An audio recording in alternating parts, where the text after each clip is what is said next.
The standoff between the NBA and China putting a spotlight on Chinese censorship, and the media revealing sometimes American principles have to be left at the door to do business in communist China. Watch. A bad bounce for a league caught between American free speech and its own global ambitions. Whatever American principles you bring to the table, including free speech, you check that at the door if you want to do business with China. There's only going to be so much of our freedom in which China's going to allow in, and if we want to do business with them, we may have to consider some censorship of our own. It's going to cost the NBA millions, if not billions of dollars, and really weaken a reputation it's taken decades to build up. Well, joining us now to react, president of District Media Group and a fellow at the Independent Women's Forum, Beverly Hallberg. Good morning, Beverly. Good morning. So is this exposing this whole controversy with the NBA, sort of the dirty little secret that a lot of American companies were sacrificing, as you heard in those various mainstream media reports, American principles to do business in communist China?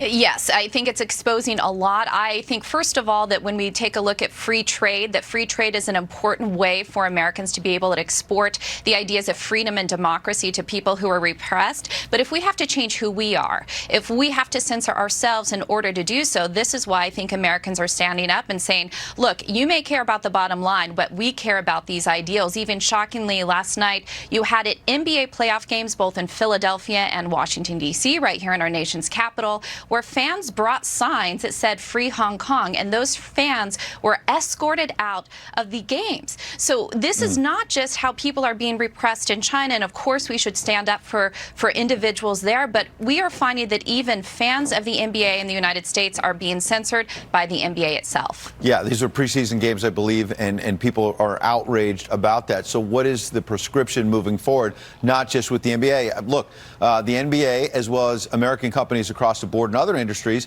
they want to tap this big Chinese market. How do you do it while still preserving American principles of freedom?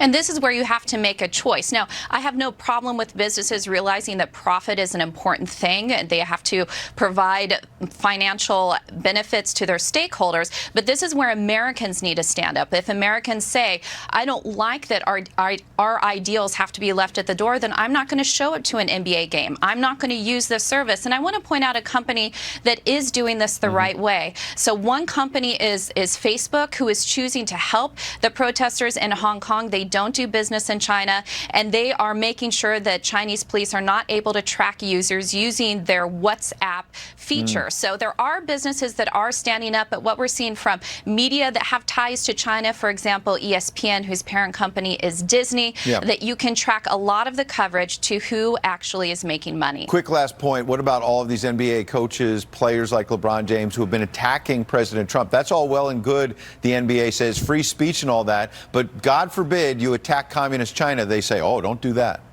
Yeah, so LeBron James has famously called President Trump a bum. I personally am a huge NBA fan. I'm a Golden State Warriors fan, have been for years, but their coach, Steve Kerr, I've been highly disappointed in his response. He's been an outspoken person in relation to politics prior, but all of a sudden he doesn't seem to know what's going on with this issue and can't make a judgment call because he's still learning about it. That seems to be the messaging line by so many players and so many coaches, that they just need to learn more.